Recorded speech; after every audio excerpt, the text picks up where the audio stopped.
ನಮ್ಮ ಮನೆಯವ್ರಿಗೆ ಆರಾಮ ಇದ್ದಿದ್ರಿ.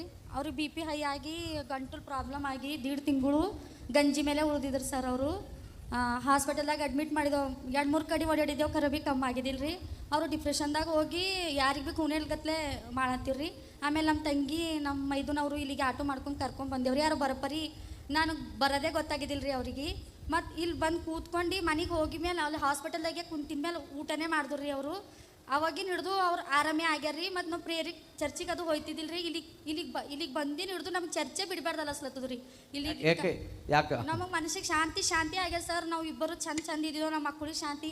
ಮತ್ತು ಸರ್ ನಾ ಇಲ್ಲಿ ಉಪವಾಸ ಪ್ರೇರಿನಾಗ ನಾವು ಉಪವಾಸ ಮಾಡ್ಲಿಕ್ಕೆ ಆಯ್ತಿದ್ದಿಲ್ಲ ರೀ. 3 ದಿವಸ ಉಪವಾಸ ಮಾಡಿದೆ, 500 ರೂಪಾಯಿ ಕಾಣಿಕೆ ಕೊಟ್ಟಿದೆ ರೀ. ಮನೆಗೆ ಹೋಗಸ್ತನ ನನಗೆ ಇವತ್ತಿನ ತನಕ 11,000 ರೂಪಾಯಿ ಲಾಭ ಆಗ್ಯದ ಸರ್.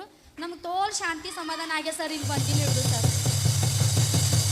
ಪ್ರಾರ್ಥನೆ ಮಾಡತ್ತಿದೆ, ನಾಲ್ಕು ಕೆದ್ದಿ ನನಗೆ ಯಾರು ನೋಡಿದ್ರು ಬೈಬಲ್ ಓದಬೇಕು, ಪ್ರಾರ್ಥನೆ ಮಾಡಬೇಕೆ ಅನಿಸ್ಲತ್ತು ಸರ್. ನನಗೆ ಯಾರು ಮಾತು ಪಸಂದಿಲ್ಲ, ಯಾರ್ದೇನಿಲ್ಲ, ನನಗೆ ದೇವ್ರ ಧ್ಯಾನ ಒಂದೇ ಮಾಡ್ಬೇಕು ಅನಿಸ್ಲತ್ತು ಸರ್. ಇದ್ರ ನಾ ದೇವ್ರ ಧ್ಯಾನನೇ ಮಾಡ್ತಿದ್ದಿಲ್ಲ ಸರ್. ಅವಾಗ ನನಗೆ ಭಾಳ ದೇವ್ರನ್ನ ಆಶೀರ್ವದಿಸಲಿ.